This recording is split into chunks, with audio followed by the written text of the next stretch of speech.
Welcome to Bookish and Beyond, Money, where financial wisdom comes to life. In each episode, we break down the world's most impactful finance books, from money management guides to investment biographies. We explore key takeaways, author insights, and draw modern parallels to help you navigate today's financial landscape. Craving even more? Subscribers enjoy exclusive access to detailed book summaries, study guides, and timeline PDFs. Everything you need to deepen your financial savvy. Hit subscribe and turn on notifications so you never miss an episode. This is Bookish and Beyond. Money?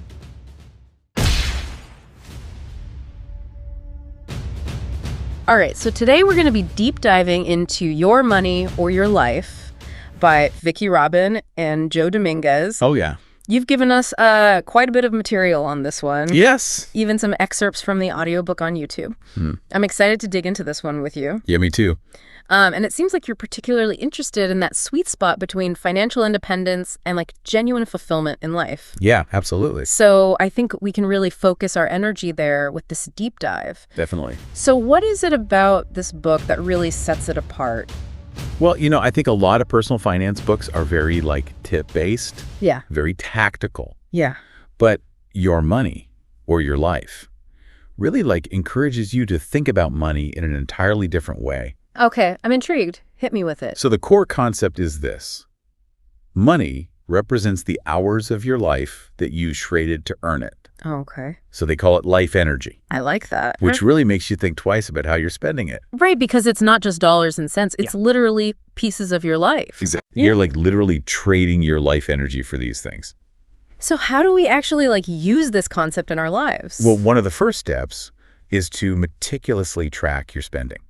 Okay. And I mean, every single penny. Oh, wow. They really emphasize getting really granular with it so you can see where your life energy is actually going. That does sound a little daunting, I've got to admit. Yeah. Is there a system or a method that they recommend for tracking every penny? Yeah, they suggest creating these personalized spending categories. Okay. So instead of just groceries or rent, yeah, you get more specific. Okay. So they give this example in the book of this doctor who had a shoe fetish that he didn't even realize. What? And once he started categorizing his expenses, he was like, oh my God, I'm spending way more on shoes than I thought. That's amazing. He's a hidden spending category that he wasn't aware of. I can definitely see myself falling into some traps like that where it's oh, I didn't realize that was so much. Yeah, exactly. So we're tracking our spending like financial detectives, but how do we assess whether that spending is actually aligned with our values and leading to this fulfillment that we're talking about? Right. So that's where the fulfillment evaluation comes in. Okay. Which is this tool that they offer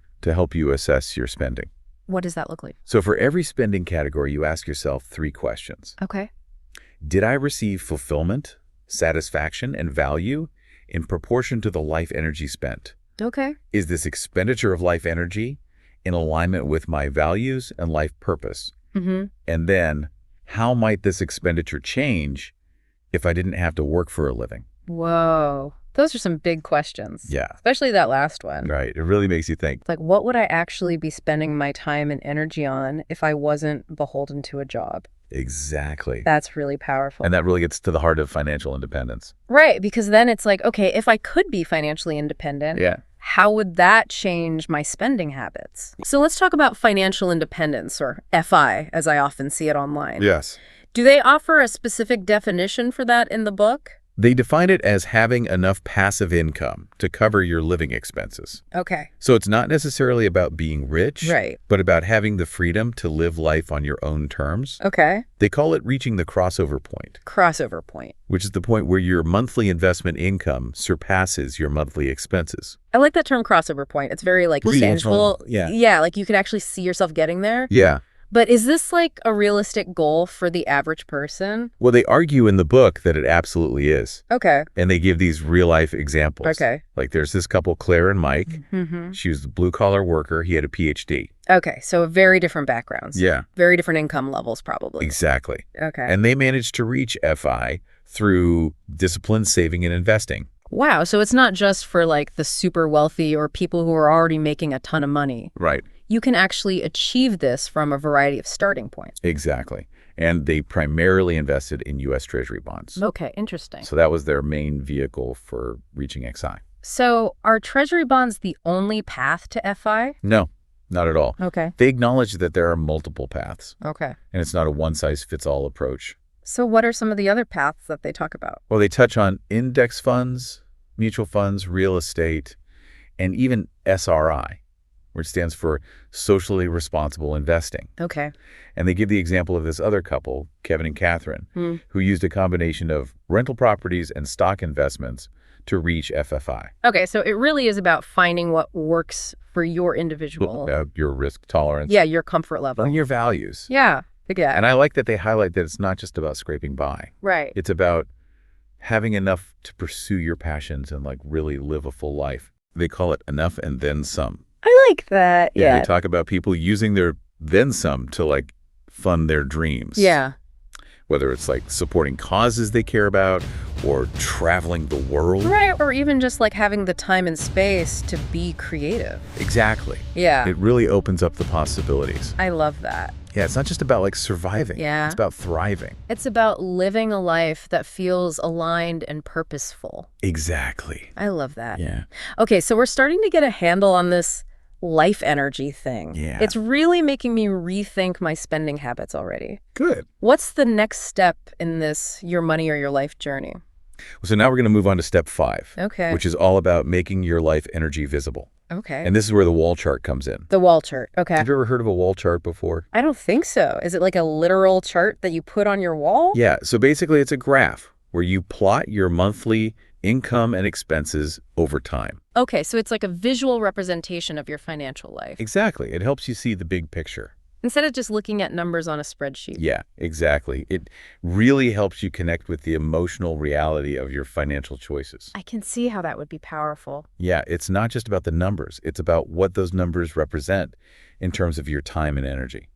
So we've got this wall chart staring us in the face, revealing all our spending habits. What do we do with that information? Well, that leads us to step 6, which is minimizing spending. Okay. But it's not about deprivation. Okay. It's about what they call creative frugality. Creative frugality. I like that. Yeah, it's about finding ways to get the most fulfillment out of every dollar you spend. So we become like financial ninjas, finding clever ways to save money without sacrificing our happiness. Exactly. It's about being resourceful and intentional. So what are some of their tips for being creatively frugal?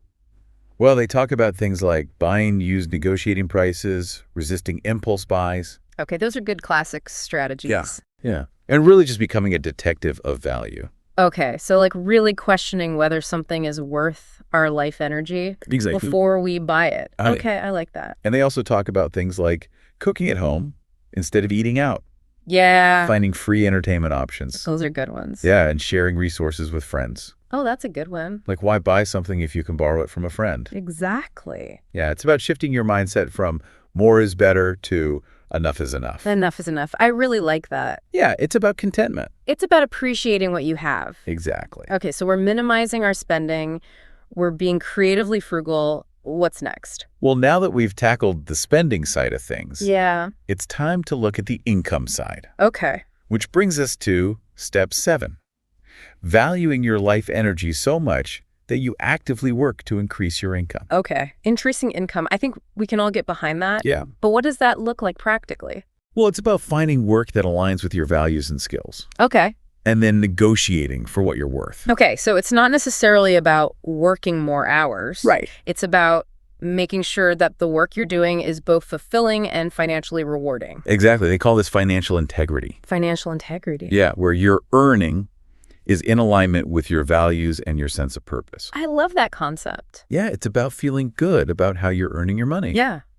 And they give this example of someone who realized they were actually losing money by working a job with a long commute Oh, interesting. and expensive work attire. Oh, right, because you have to factor in all those extra expenses. Exactly. Yeah. So by switching to part-time work closer to home, Okay. he actually increased his real hourly wage. That's a really good point because it's not just about the number on your paycheck. It's about all those other factors that contribute to your overall well-being. Exactly. It's about the bigger picture. Now, you mentioned the crossover point. earlier. Yes. That moment when your investment income surpasses your expenses, that's the ultimate goal of financial independence, right? Absolutely. It's the point where you're no longer dependent on a job to support your lifestyle. Okay, so how do we actually get to that point? Well, they talk about building capital Okay. and understanding how to make it work for you. So instead of just letting our money sit in a savings account, Yeah, exactly. we need to put it to work. Right. You got to make your money work for you. But the investment world can be really intimidating. It can be. Do they have any specific strategies for investing that align with their philosophy? Well, they highlight the power of U.S. Treasury bonds Okay. as a simple and relatively low-risk investment option.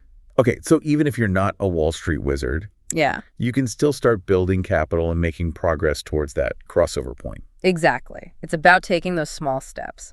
I like that. Yeah. We're building our capital. We're educating ourselves about investments. What else is important in this journey towards FI? Well, step 9 encourages us to become more knowledgeable about long-term income-producing investments Okay. and to really manage our finances strategically Okay. to support our long-term goals. So it's about thinking ahead Yep, hitting the button. and not just focusing on the short term. Right. Okay, so what kinds of investments do they recommend looking into? Well, in addition to U.S. Treasury bonds, which they highlight quite a bit, they also mention index funds, Okay. mutual funds, Mm-hmm. and even SRI, which is socially responsible investing. Oh, yeah, that's becoming really popular. Yeah, for people who want their investments to align with their values. Right. So it's about finding the right mix that matches your risk tolerance and your goals. And your value. And your values, exactly. It's about being intentional with every aspect of your finances. Absolutely.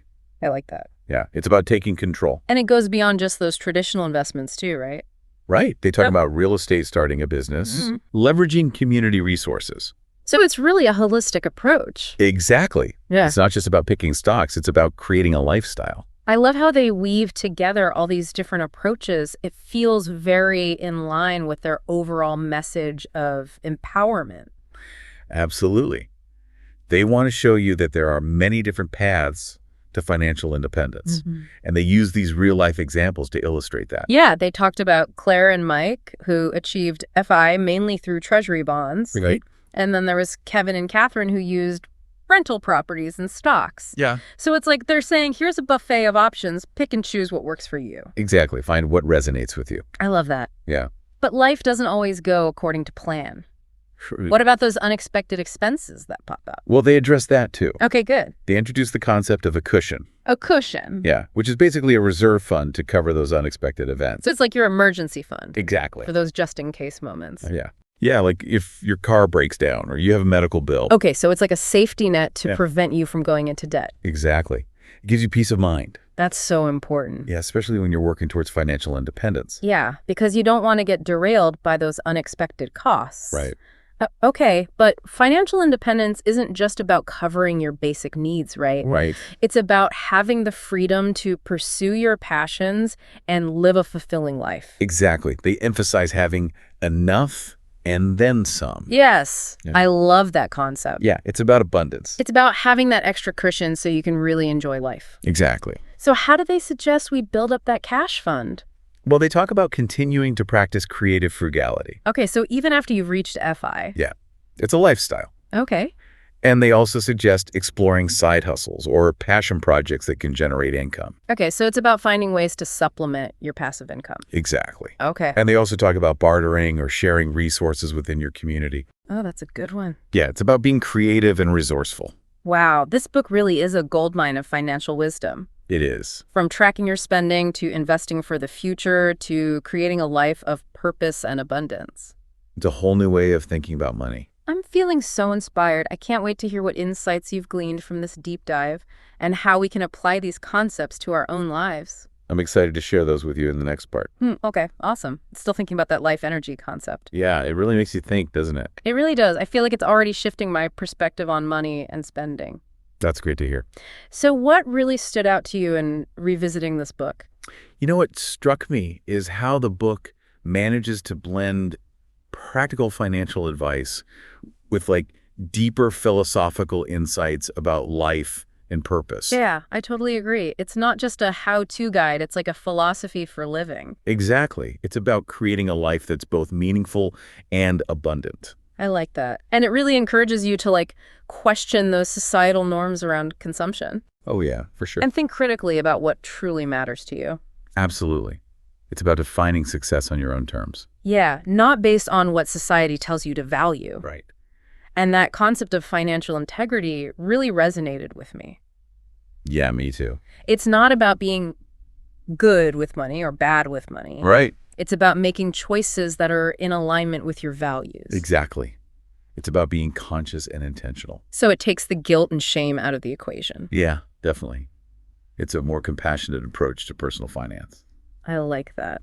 So, okay, we've got all these great tools and strategies from the book, but let's be real, changing your relationship with money can be hard. Oh yeah, it's definitely a journey. Did they offer any guidance for navigating those challenges? They did. They emphasize being patient with yourself. Okay. And recognizing that change takes time. Right. It's not going to happen overnight. Exactly. And they also talk about the importance of self-awareness. Yes. Really understanding your patterns and your triggers around money, and even seeking support from others.